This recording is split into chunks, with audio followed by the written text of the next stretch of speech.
Hey, it's Mark Lanier with your video thought for the day. Okay, I'm at a construction site.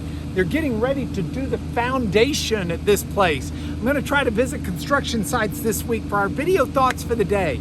Now, what are you doing with a foundation about to be poured, you might ask? I love construction analogies and metaphors, and the Bible uses them over and over and over. So your video thought for the day are 3 foundation metaphors that are found in the Bible. Now, this idea of a foundation like we do today in a building project, it's not new.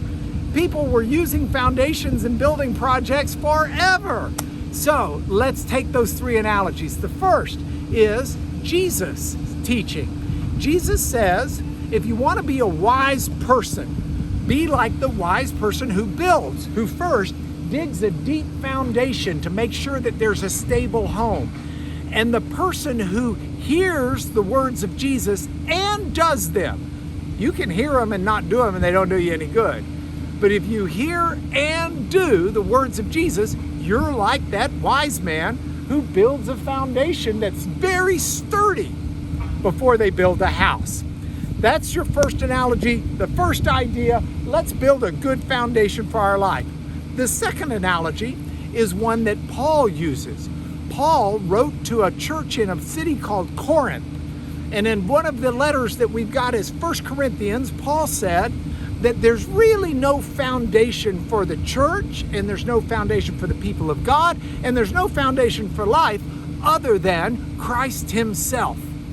And the idea is, it's not just hear the words of Christ and do them, but it's build your life upon him himself.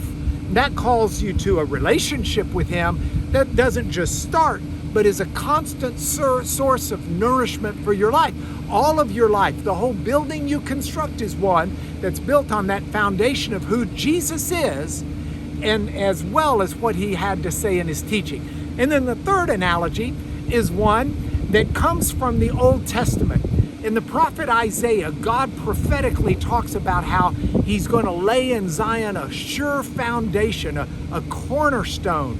And he's actually talking about Christ as well. But the idea is that God gives us a firm foundation for our life. Now, you can take all of that, but counterbalance it by what is taught about a foundation in one of the Psalms.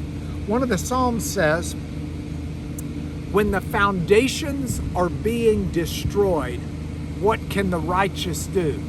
Because we can have a foundation. It can be a foundation that's built by God. It can be the foundation of Christ. We can listen and do his words. But sometimes it seems that our house is shaking, that our world is falling apart, that our greatest fears are coming true. And we worry and we sweat, and it's as if the foundations of the very world are being shaken. And the psalmist says, what can we do? And then the psalmist answers. He answers with this key wisdom, which brings us back full circle. He says, the Lord is in his holy temple. The Lord is on his heavenly throne. His eyes don't miss what's happening. And when it seems to us the foundations are being destroyed, we can know the foundations of the world are not the foundations for our life. The foundations of our life are more sturdy than any foundations of the world. So if your world seems to be falling apart, remember who it was that made this world, but who ensures you for the world to come. Because our true foundation, which cannot be shaken and cannot be moved, is that God himself provides for us. And so put your foundation on God. Trust in him. Know that everything else can be shaken and temporary, but not God. That's your video thought for the day. Tomorrow, we're going to talk about walls coming down.